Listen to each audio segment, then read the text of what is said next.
지금 보시다시피 전부 다 캔들 보면 뭐가 있습니까? 아래 꼬리가 있죠? 왜 그러냐면 어제도 러시아 쪽에서의 미사일 부분이 나타나면서 시장이 순간적으로 급락하기도 했었는데 그 부분이 좀 영향을 미쳤고, 그 다음에 개장한 이후에는 엔비디아에 대한 평가, 제가 어제 매매 영상에도 그 내용이 포함될 거예요. 엔비디아에 대한 평가는 좀 다시 해야 된다. 엔비디아가 지금 잠정 실적치, 미래 실적치에 대한 예상이 좀 떨어져서 실망감이다, 그런 평가는 말이 안 된다라고 제가 설명을 드렸죠. 그러니까 그 부분이 재평가가 되면서 반등을 했다가 조정을 받았다가 재반등을 했다가 아주 뒤죽박죽의 시장의 모습을 보이면서 주가를 좀 갖고 놀았습니다. 안녕하십니까, 화생왕 송대표입니다.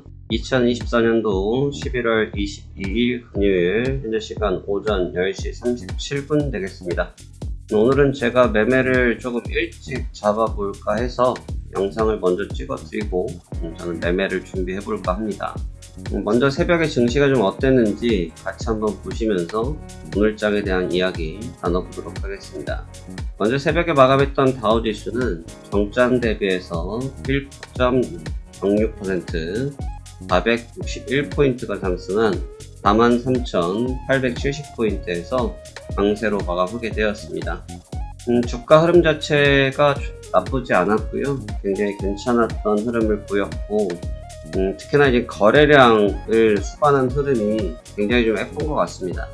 제가 지금 우리나라장과 항상 비교를 해드리고, 제가 브리핑을 써드릴 때 자료들을 이제 국내 증시를 먼저 써드리고 뉴욕 증시를 먼저 작성해드린 이후에 뉴욕 증시를 작성해드리는데, 딱 국내장과 뉴욕장에 여기서 나타나고 있는 이 모습이 정말 단편적으로 현재 시장 상황을 설명해주고 있는 겁니다. 우리나라 주가는 오늘 1% 급등세를 보이고 있지만 사실 이 급등입니까? 낙폭과대 이후에 그냥 기술적 반등이죠.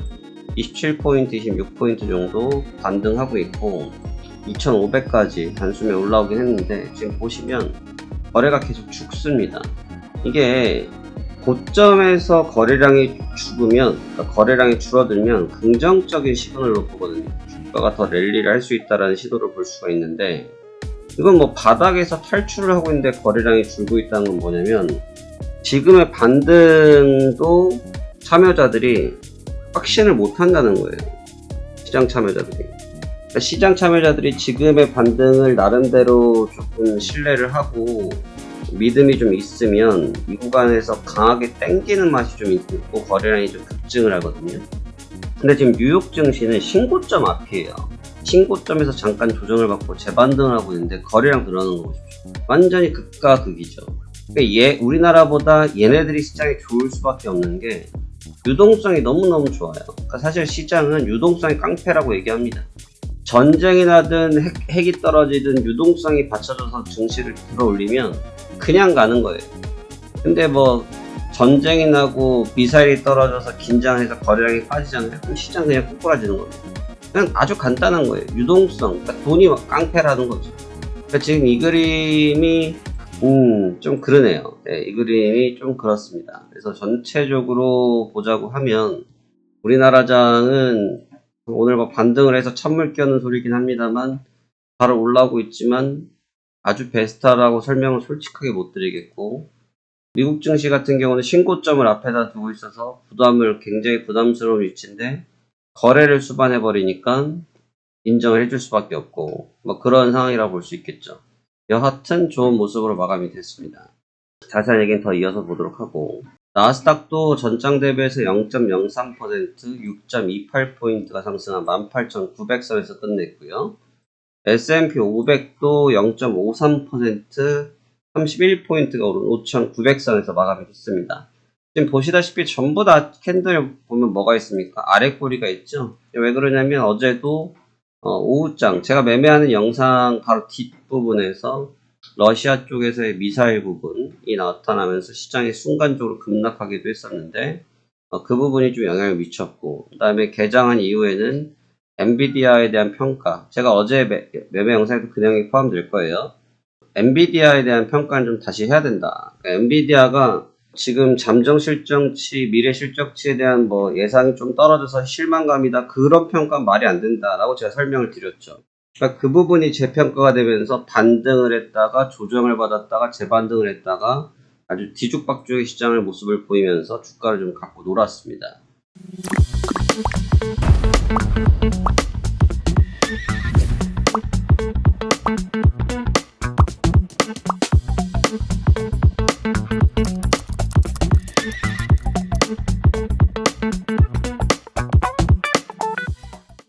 그러니까 이 부분은 제가 이제 어제도 설명드렸던 것처럼 뉴스라는 것이 그렇거든요. 뉴스라는 것이 제가 뉴스 얘기를 매매 중에 아마 저희랑 체험을 해보셨거나 저희 VIP 분들이시거나 또 제 영상을 누누이 보시는 분들 아시겠지만 제가 뉴스 얘기를 거의 안 합니다. 제가 매매하는 창을 보시면 아래 뉴스 창을 띄워놓고 있고 우측 화면에도 이미 실시간 뉴스 로이터 데이터들이 들어오는 뉴스 창을 다 띄워놓은 상태이기 때문에 저도 뉴스를 다 봅니다. 뉴스를 봅니다만 뉴스 얘기를 그냥 굳이 시장에서 신경을 많이 안 쓰려고 노력을 하는 것이 그냥 글쓴이의 필자의 마음인 거예요. 필자의 마음. 근데 필자도 사실 그냥 추리소설을 쓰는 것이 아니고 그 결과를 가지고 쓰는 거거든요. 어제 같은 경우는 딱 그런 거죠. 장 끝난 이후에 실적이 발표된 엔비디아 시간에 걸려서 주가가 빠졌어요. 그러니까 이제 실적 다 괜찮게 나왔고 가이던스대로 다 우상향했는데 감정 실적치 이외에 향후의 실적에 대한 두려움 이런 말을 갖다 붙이니까 붙여서 시장을 쉴 수밖에 없죠. 왜냐하면 빠질 만한 이유가 없었으니까. 이게 그런 얘기라는 거죠. 그러니까 이제 본장에 들어가면서 그 부분에 대한 재평가를 할 수밖에 없죠. 이게 진짜 나쁜 건지 좋은 건지. 그래서 제가 재평가에 대한 얘기를 드린 거고 그 부분이 어저께 실질적으로 시장에서 많이 움직이면서 변동성 유발을 했습니다. 그러니까 엔비디아 자체에 대한 내용은 나쁘지가 않은데 이제부터 이제 우리가 생각해야 될 건 뭐냐면 가치적 평가예요. 가치적 평가. 뭐냐면 과연 이 가격이 현재 계속 지속될 수 있을 것이냐 지속되기 어려울 것이냐에 대한 평가를 하는 구간이기 때문에 지금 시장은 그러한 국면에 좀 놓여 있다. 그래서 어제의 장은 다우지수의 회복력은 굉장히 정말 부러울 정도로 마음에 들었고요.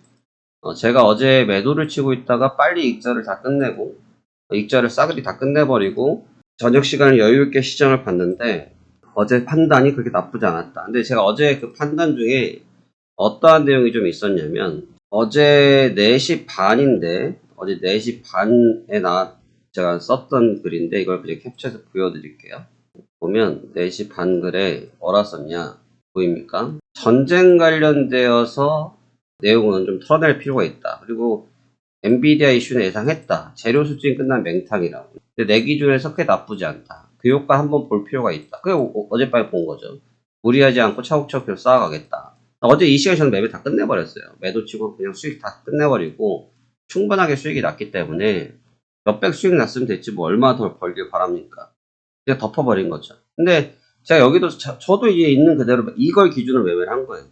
전쟁 관련된 내용 가지고 시장이 지금 길게 갈 거라고 생각하진 않는데 그걸로 빼버리니까 방법이 없는 거예요.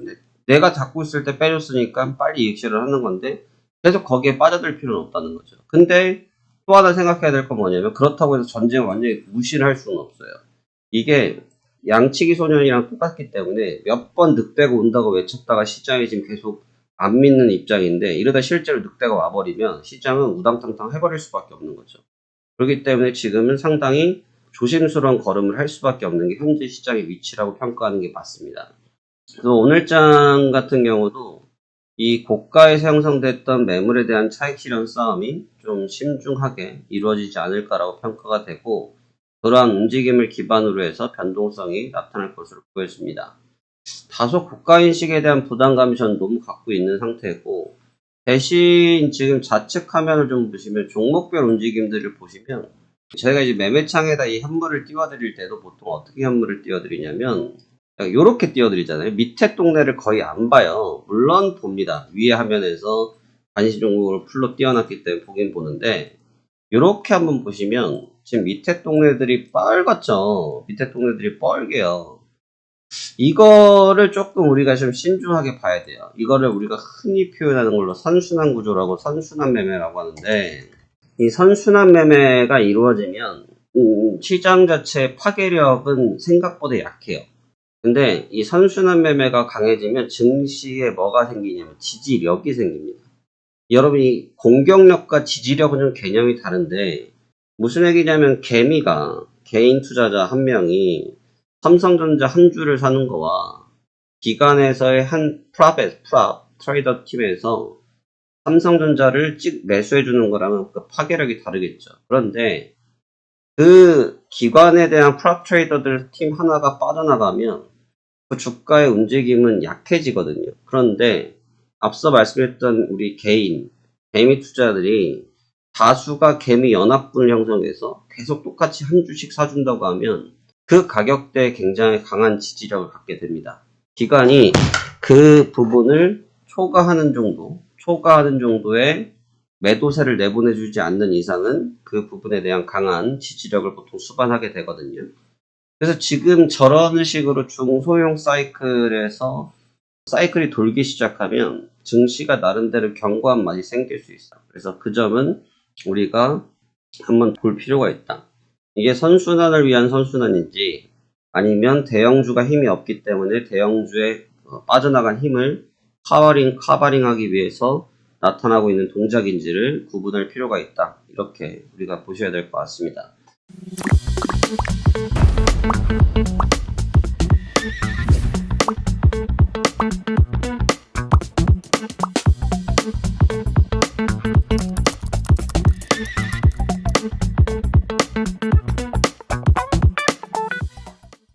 오늘 장은 제가 초반에 좀 말씀드렸던 것처럼 매매를 한번 빨리 찍어볼 생각이고, 저는 이제 차익 실현 거래를 한번 해볼 건데, 그 부분이 얼마나 맥힐지는 실전에서 해봐야 될 부분이고, 일단은 어젯밤새 너무 많이 움직였어요. 밤에 너무 많이 움직여서 어제는 주간에도 움직였고 밤에도 움직였고 새벽에도 움직여서 변동성이 너무 많은 상태라 생각보다는 초반에 움직임이 없을 수 있습니다. 초반 없을 수 있지만 일단은 초반에 한번 대응해보고 효과가 없으면 오후장에 대응하는 관점으로 준비해 볼 생각입니다.